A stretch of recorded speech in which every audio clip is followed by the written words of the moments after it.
हमारे YouTube channel में एक बार फिर से आप सभी का गर्मजोशी से स्वागत है। तो आज हम आपके लिए एक और खूबसूरत पुरानी हिट फिल्म लेकर आए हैं। ये फिल्म है 2007 की हिंदी फिल्म आवारापन। बिना किसी देरी के चलिए इस फिल्म की पूरी कहानी में डुबकी लगाते हैं।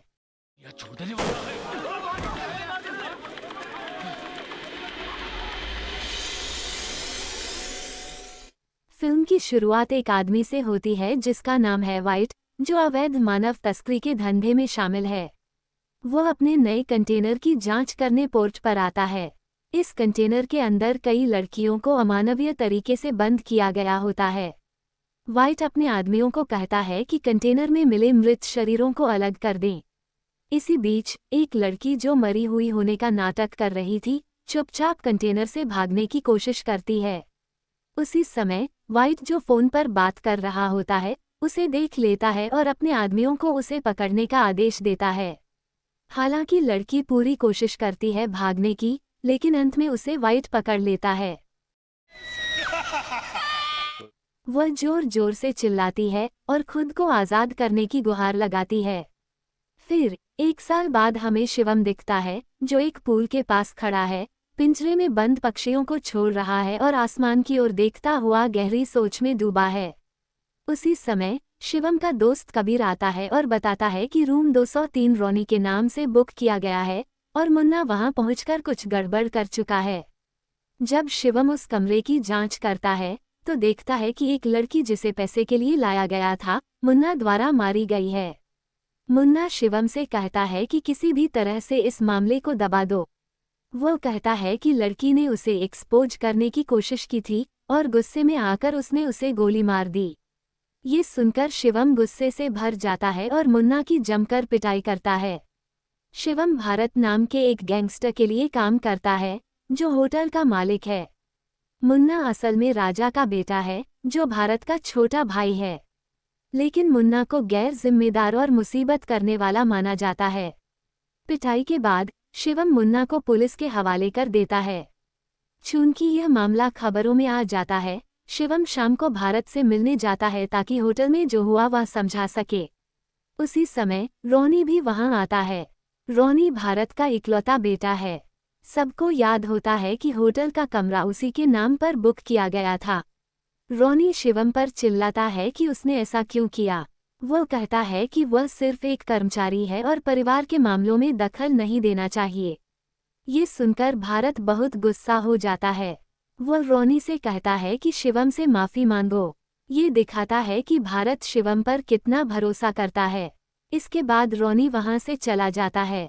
भारत फिर शिवम से कहता है कि उसका समय पर आना अच्छा हुआ, क्योंकि उसके पास एक काम है। वह बताता है कि लगभग 1 साल पहले उसने वाइट से एक लड़की खरीदी थी। हाँ, वही लड़की जिसने शुरुआत में वाइट से भागने की कोशिश की थी, वही लड़की भारत ने खरीदी थी। हाल ही में भारत उससे फिर से मिलने गया था, लेकिन अब उसे शक हो गया है कि शायद वह किसी बात में शामिल है। वह कहता है कि वह कुछ दिनों के लिए विदेश जा रहा है और शिवम से कहता है कि वो उस लड़की पर नज़र रखे और कुछ भी अजीब लगे तो बताए। फिर शिवम भारत के कहने पर लड़की रीमा से मिलने जाता है। उस समय रीमा नमाज पढ़ रही होती है। शिवम तब तक इंतजार करता है जब तक वो नमाज पूरी नहीं कर लेती। रीमा को उसके फ़ोन पर एक कॉल आता है। शिवम कॉलर का नंबर अपने फ़ोन में सेव कर लेता है। नमाज पूरी होने के बाद शिवम रीमा से कहता है कि भारत सर काम से विदेश गए हैं और उनकी जगह उसने शिवम को भेजा है। वो कहता है कि अगर कुछ चाहिए हो तो वह संपर्क करे। थोड़ी देर बाद रीमा को फिर एक कॉल आता है। वह कहती है 5 मिनट और। फिर वह शिवम से कहती है कि अब वह जा सकता है। जैसे ही वह घर से बाहर निकलती है, शिवम उसे देखता है कि वो कहाँ जा रही है। वह अपनी दोस्तों के साथ बाहर जाती है। शिवम पूरे दिन चुपचाप रीमा का पीछा करता है और उसे देखता है। शाम को शिवम को भारत का फ़ोन आता है। वो कहता है कि अभी तक रीमा के बारे में कुछ भी संदिग्ध नहीं दिखा।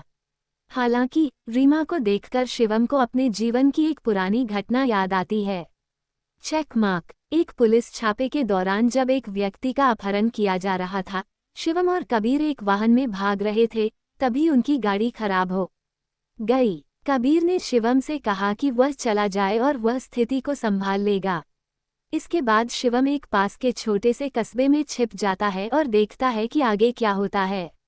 वहीं उसकी मुलाकात होती है आलिया से, एक सुंदर युवती जो एक पिंजरे में पक्षी लेकर आती है और शिवम से कहती है कि उसे एक पक्षी खरीदकर आज़ाद करना चाहिए, इससे उसे शांति मिलेगी। शिवम जवाब देता है कि उसे किसी पक्षी की ज़रूरत नहीं है। कुछ समय बाद कबीर वापस आता है और दोनों कस्बा छोड़ देते हैं। लेकिन शिवम आलिया का चेहरा नहीं भूल पाता। बाद में शिवम कार रोकता है और पहले अपहरण किए गए व्यक्ति को आज़ाद कर देता है। आलिया से हुई उस अनायास मुलाकात को भूल न पाने के कारण शिवम बार बार उससे मिलने जाता है। वो उससे पक्षी खरीदता है और उन्हें आज़ाद करता है। आखिरकार शिवम को खूबसूरत आलिया से प्यार हो जाता है। एक दिन जब दोनों साथ होते हैं, आलिया के पिता उन्हें देख लेते हैं। वह आलिया को बेरहमी से पीटते हैं। शिवम उन्हें रोकता है और कहता है कि वह आलिया से प्यार करता है और उससे शादी करना चाहता है। आलिया के पिता कहते हैं कि वो अपनी बेटी को किसी अपराधी को कभी नहीं देंगे। तब शिवम उन्हें एक पिस्तौल थमाता है और कहता है कि अगर वह शादी की अनुमति देते हैं तो वह अपनी सारी आपराधिक गतिविधियां छोड़ देगा। आलिया के पिता धीरे से पिस्तौल लेते हैं और कहते हैं, अगर इस जिंदगी को छोड़ना है तो मरना होगा।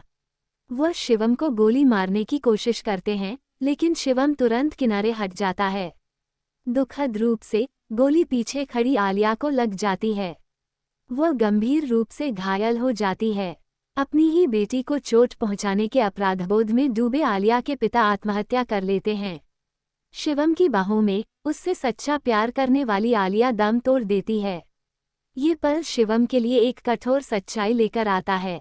फिर रीमा उसे फ़ोन करती है और कहती है कि उसे उसकी मदद की ज़रूरत है। जब शिवम रीमा से मिलने जाता है तो उसकी मुलाकात उस आदमी से होती है जिसे उसने पहले अपहरण से बचाया था। अब एक साधु बन चुका वह आदमी पूछता है कि क्या शिवम उसे पहचानता है। वह शिवम को धन्यवाद देता है कि उसकी वजह से उसने जीवन का अर्थ समझा और शांति का मार्ग चुना। उसी समय रीमा आती है। वह शिवम को एक छोटे चैपल में ले जाती है। वह कहती है कि उसने वहां के पादरी से एक छोटी मूर्ति बनवाने को कहा था, लेकिन वह खुद नहीं जा सकती, इसलिए वह शिवम से उसे लाने को कहती है।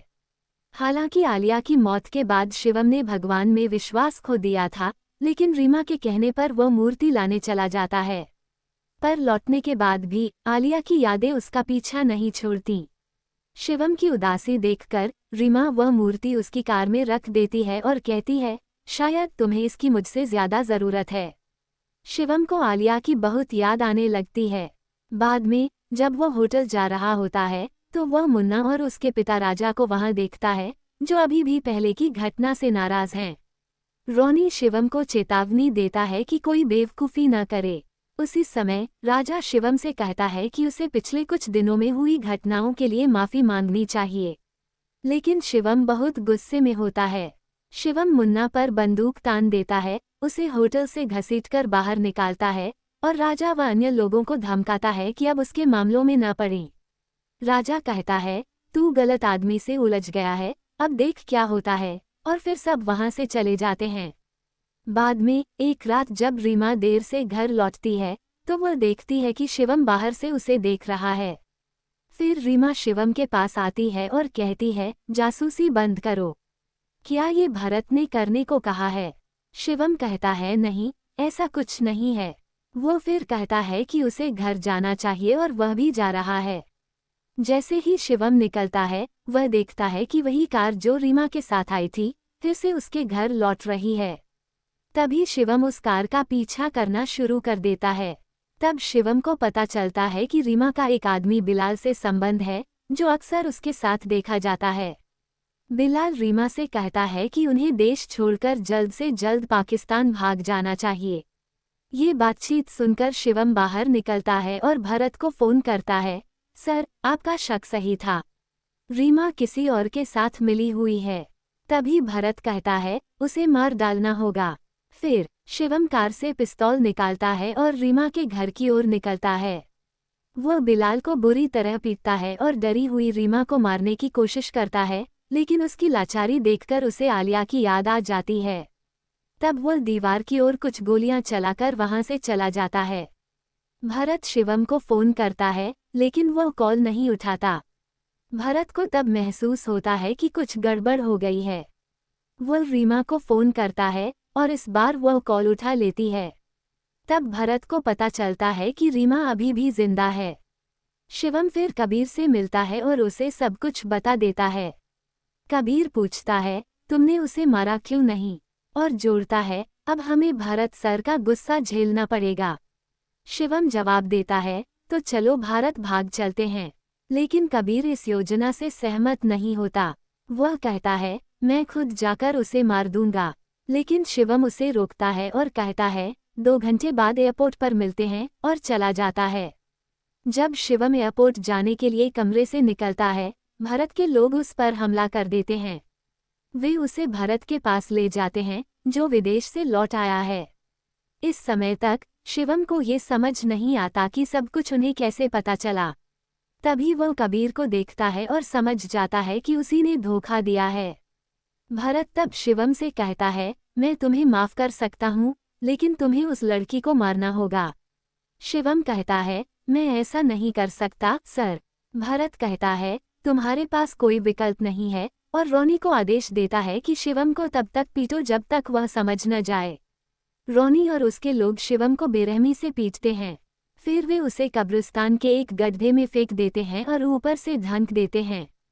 कुछ समय बाद शिवम किसी तरह जीवित बचकर गड्ढे से बाहर निकलता है। रोनी के लोग अभी भी पास ही होते हैं। रोनी शिवम को एक वेयरहाउस में ले जाता है और फिर से पीटना शुरू करता है।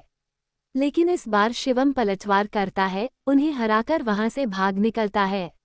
उधर भरत रीमा से मिलने जाता है। वह कहता है, मैंने तुम्हें अब तक अच्छी जिंदगी दी, लेकिन तुम किसी और के साथ भाग गईं। तुम्हारी जगह वहीं है जहां पहले थी। वह कहता है कि वह जल्द ही उसे मार डालेगा। जब रीमा उसके साथ होती है, भरत को रोनी का फोन आता है कि शिवम भाग निकला है। भरत तब अपने भाई को फोन करता है और कहता है कि वह शिवम को पकड़ने में मदद करे। बदले में वह उसे अपने व्यापार में हिस्सा देने का वादा करता है। अगले दिन बुरी तरह घायल शिवम एक मंदिर के पास पहुंचता है जहां सिद्धार्थ नामक साधु रहता है, जिसे वह पहले बचा चुका है। सिद्धार्थ उसे अंदर ले जाकर उसका इलाज शुरू करता है। धीरे धीरे ठीक होते हुए शिवम आलिया को याद करता है। उसे एहसास होता है कि उसकी प्रेम कहानी उसकी अपनी गलतियों के कारण त्रासदी में बदल गई और आलिया उसकी वजह से मारी गई। वह निर्णय लेता है कि खुद को माफ करने के लिए उसे रीमा और बिलाल को भरत और उसके गिरोह से आज़ाद कराना होगा। तभी सिद्धार्थ कहता है कि उसका एक दोस्त कोलकाता भागने में मदद कर सकता है। लेकिन शिवम कहता है, मुझे यह मौका नहीं चाहिए। ये बिलाल और रीमा को दे दो। मेरी मदद करो ताकि मैं उन्हें बचा सकूं। अब मैं किसी से नहीं भागना चाहता, कहकर वो उन्हें ढूंढने निकलता है। उसी समय कबीर, जो भरत के लिए काम कर रहा होता है, बिलाल का पीछा कर रहा होता है। लेकिन शिवम वहां पहुंचकर सभी पर गोली चलाता है और बिलाल को बचा लेता है।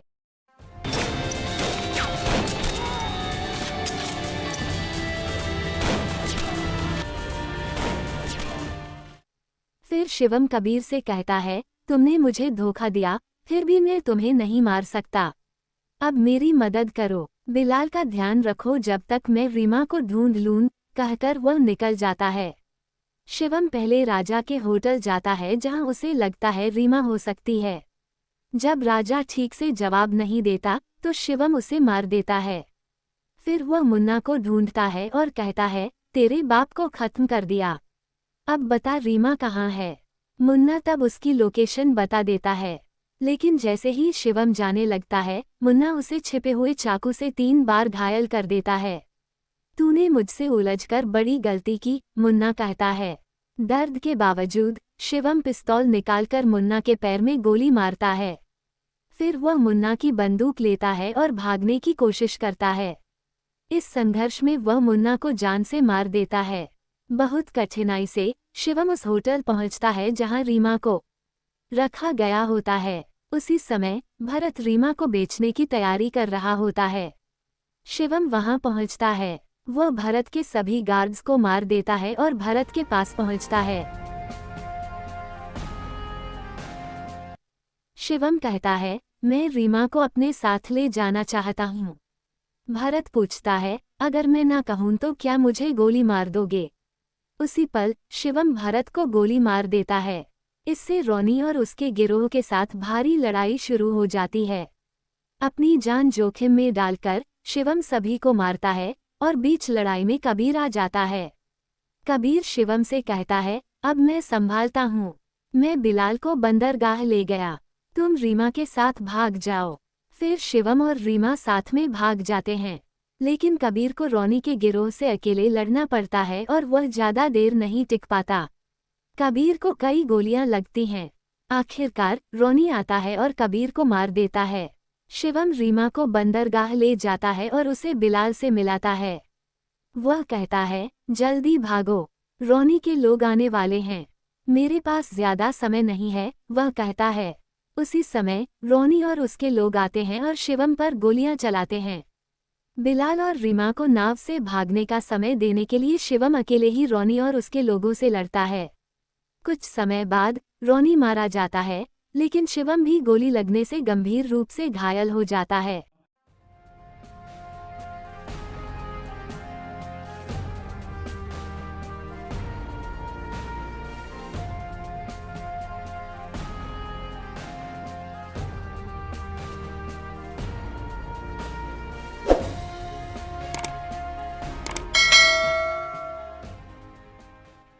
अंतिम दृश्यों में फिल्म दिखाती है कि रीमा मीडिया को एक इंटरव्यू में ये सब सुना रही होती है। वह कहती है, उसके पास कोई मकसद नहीं था, कोई वजह नहीं थी मेरी मदद करने की, लेकिन आखिर में उसने मेरे लिए अपनी जान दे दी। और इसी तरह ये भावनात्मक फिल्म समाप्त होती है।